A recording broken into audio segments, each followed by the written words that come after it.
The sun blazed. Fire preened his fiery feathers. Life as a fire phoenix was simple. They soared through the sky. They bathed in the sun's warmth. They were powerful, majestic, yet fire yearned for more. Fire trained with the other fledglings. He practiced fire bursts. He honed his speed, but he felt a spark, a longing deep within. He wanted to understand the other elements. He wanted to be stronger. One day, a storm raged. Lightning flashed. This was no ordinary storm. It crackled with an unknown energy. Fear rippled through the flock. This was the work of the evils. From the storm emerged creatures of immense power. They commanded water, earth, and air. The fire phoenixes fought bravely, but the elementals were revered as protectors, not destroyers. They harnessed their powers for the good of all living beings. The battle raged. Fire dodged bolts of lightning. He returned fire with fierce determination, but the evils were relentless. Their power seemed limitless. The flock leader, Phoenix, fought with unmatched courage. He was a beacon of fire, a symbol of hope. But even he was not invincible. A blast of pressurized air struck him. He fell, wounded, from the sky. Despair gripped Fire. He watched Phoenix fall. The other elementals faltered. They had never known defeat. Fear threatened to consume them. Fire knew they had to escape. He rallied the remaining elementals. They flew through the storm. They left their home behind, seeking refuge from chaos. They found shelter in a dormant volcano, safe for now. Cinder couldn't shake the image of Phoenix falling. He remembered the raw power of the elementals. He knew what he had to do. Cinder dove into the heart of the volcano. He immersed himself in the molten core. Pain seared him. He embraced it. He would push his fire to its limits.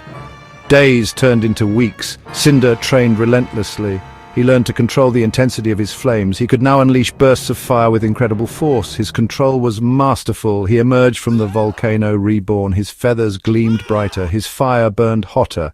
Cinder was ready to face the evils, but he knew fire alone wouldn't be enough. Mastering the flames within was a journey of self-discovery and control, ensuring the power was used for protection and growth. Fire sought the wisdom of the water phoenix, a mythical creature said to reside in the deepest ocean trench. Legends spoke of its ancient knowledge and unparalleled mastery over water, making it a beacon of hope for those who dared to seek it. The journey to find this elusive being was not for the faint-hearted. The journey was perilous. The pressure threatened to crush him. As he descended deeper into the abyss, the weight of the ocean pressed down on him, each meter feeling like a ton. The darkness was impenetrable and the cold seeped into his bones, testing his resolve at every turn. But Fire persevered. He found the water phoenix, a creature of serene beauty and immense power. Its scales shimmered with an ethereal glow, casting a soft light in the dark waters. The phoenix's eyes, deep and knowing, seemed to peer into Cinder's very soul, assessing his worthiness. The water phoenix agreed to teach Fire, but first he had to overcome his fear of water. This fear was not just a simple phobia, it was a deep-seated terror that had haunted him since childhood. The Phoenix's first lesson was to confront this fear head-on. The training was brutal. Fire was tossed by currents. The relentless waves pushed him to his limits, forcing him to find strength he never knew he had. Each session left him exhausted, but also a little more resilient. He was battered by waves. He choked on the salt water. The taste of the ocean became a constant reminder of his struggle, but also of his determination to succeed. Every gulp of water was a lesson in endurance and patience. He thought he would drown, but slowly he adapted. His body began to move instinctively, finding the rhythm of the water. He learned to conserve his energy, to breathe in sync with the ebb and flow of the currents. He learned to move with the water, not against it. This newfound harmony allowed him to glide effortlessly, turning the once hostile environment into a supportive ally. The water became an extension of his own body. He learned to control its flow, to bend it to his will. With practice, he could create currents, redirect streams, and even form protective barriers. The power of the water was now at his fingertips, ready to be harnessed. He learned that water was not his enemy, it was another source of power. This realization transformed his perspective, allowing him to embrace the water's strength and versatility. This baptism in water was a rite of purification, symbolizing the Phoenix's commitment to cleansing the world of evil and corruption. Cinder emerged from his training not just as a survivor, but as a master of the element, ready to face whatever challenges lay ahead. Section 5. Grounded in resolve, drawing strength from the earth. Fire emerged from the ocean, changed. The transformation was not just physical, it was a profound shift in his very essence. The ocean had cleansed him, washing away the remnants of his former self and imbuing him with a new sense of purpose. He was no longer just a fire phoenix. The flames that once defined him were now complemented by the fluidity and adaptability of water. He had become a creature of dual elements, a being of both fire and water. He carried the power of water within him. This newfound ability allowed him to navigate the world in ways he had never imagined. He could quench fires, calm storms, and bring life to barren lands. But his journey wasn't over. The world was vast, and there were still many lessons to learn, many powers to acquire. He knew that to truly fulfill his destiny, he needed to seek out the strength of the earth. He needed the strength of the earth, the solid, unyielding force that could withstand any storm, any fire. The earth was the foundation of all life, and he needed to understand its secrets. He journeyed to the heart of a mountain range. The peaks were tall and imposing, a testament to the power and resilience of the earth. It was here that he hoped to find the Earth Phoenix, a creature of legend. There he sought the Earth Phoenix. This majestic being was said to possess unparalleled strength and wisdom, qualities that fire desperately needed to learn.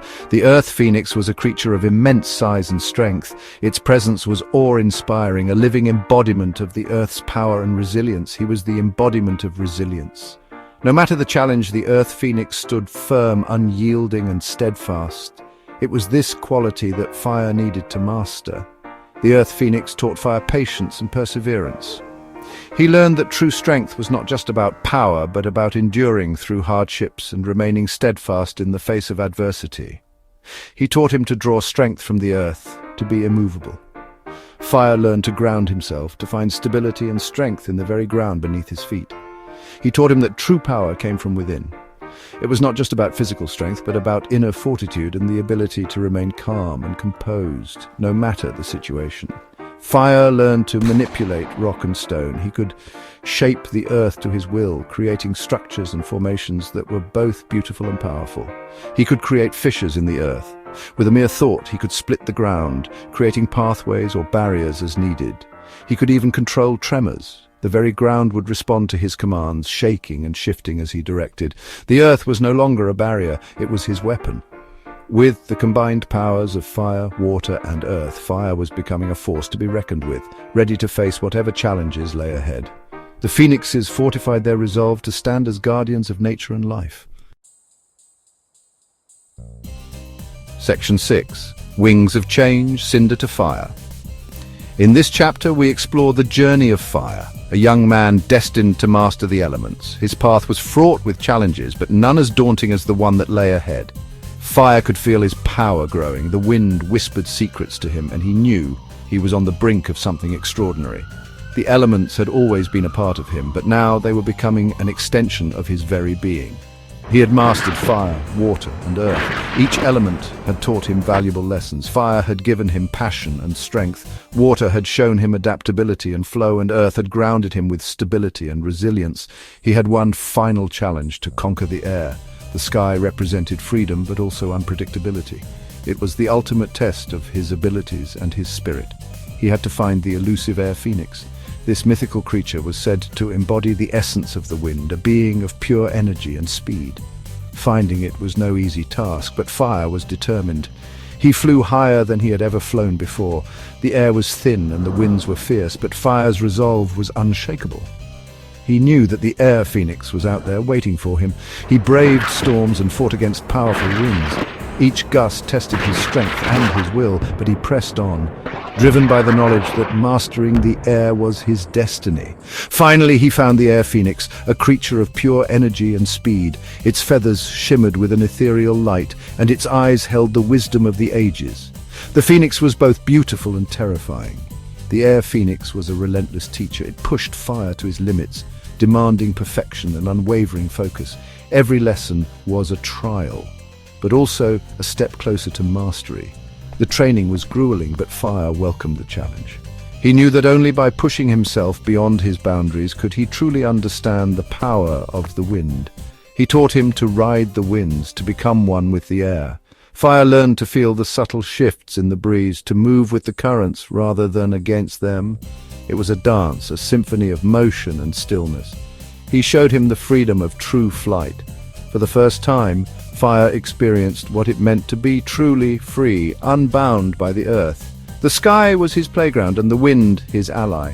Fire learned to control the very air around him. He could summon gentle breezes or fierce gales with a mere thought. The wind was no longer a force to be reckoned with. It was his to command.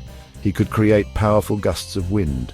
With a wave of his hand, he could stir the air into a frenzy, creating tornadoes and storms. His power was immense, but he had learned to wield it with care and precision. He could even teleport short distances. By merging with the wind, Fire could move from one place to another in the blink of an eye. It was a skill that required immense concentration, but it gave him unparalleled mobility. The sky was no longer a limit. It was his domain. Fire had become a master of the air, a true wind warrior. His journey had been long and arduous, but it had forged him into something greater than he had ever imagined. Now, with the phoenixes spreading their wings, they brought hope and freedom to all corners of the world. Section 7, The Ultimate Test. A battle for the ages. Fire returned to the flock. He shared his knowledge with the other phoenixes. He explained to them that he now knew all 4 elements. They were ready to face the evils once more. The final battle was upon them. The elemental powers had grown even stronger, and the phoenixes were no longer afraid. They had Fire, the ultimate phoenix, at their side. The battle raged for days. The sky turned a kaleidoscope of fire, water, earth, and air. Phoenixes fell, flock members were vanquished, but still they fought on. Fire faced the leader of the flock, a being of pure evil energy. The battle was fierce. Fire was pushed to his absolute limit. The battle for the ages was a testament to the phoenix's unwavering dedication to preserving peace and harmony. Section 8. Rise of the Ultimate Phoenix. A symphony of elements. The phoenixes drew on all their power. Fire, water, earth, and air swirled around them. He had become a force of nature. With a final, earth-shattering blast, they vanquished the leader of the evils. The remaining evil members, seeing their leader defeated, retreated into the storm. The battle was won. The phoenixes collapsed, exhausted but victorious. The other phoenixes gathered around them. They looked at him with awe and respect. He had saved them all. They were no longer just phoenixes. They were led from the ultimate phoenix, symbols of hope and unity for all. Section 9. A New Dawn. The legacy begins. Under Fire's leadership, a new era began for the phoenixes. They rebuilt their home. They slowly learned the power of all 4 elements. They were no longer just fire phoenixes. Fire knew his journey wasn't over. He had to ensure the safety of all phoenixes. He had to maintain the balance of the elements. And after sun and ice power came, thanks to the water and air, he was the ultimate phoenix, and his watch had just begun. The sun rose on a new day. The phoenixes soared through the sky. They were a symphony of fire, water, earth, and air. They were a testament to the power of courage, resilience, and unity. And Fire, the ultimate phoenix, led them with an enduring spirit of protection and benevolence, inspiring future generations to uphold their noble cause.